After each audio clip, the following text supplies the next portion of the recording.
श्रियकान्ताय कल्याणनिधये निधयेतिनाम् श्रीवेङ्कटनिवासाय श्रीनिवासाय मङ्गलम्।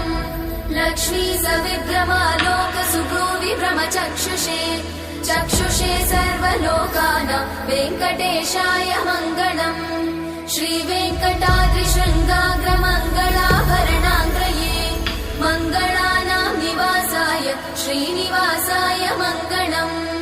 सर्वावयव सौन्दर्य सम्पदा सर्वचेतसां सदा सम्मोहनायास्तु वेङ्कटेशाय मङ्गलम्।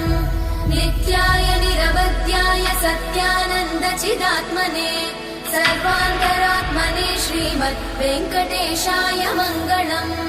स्वतः सर्वविदे सर्वशक्तये सर्वशेषिने सुलभाय सुशीलाय वेङ्कटेशाय मङ्गलम्।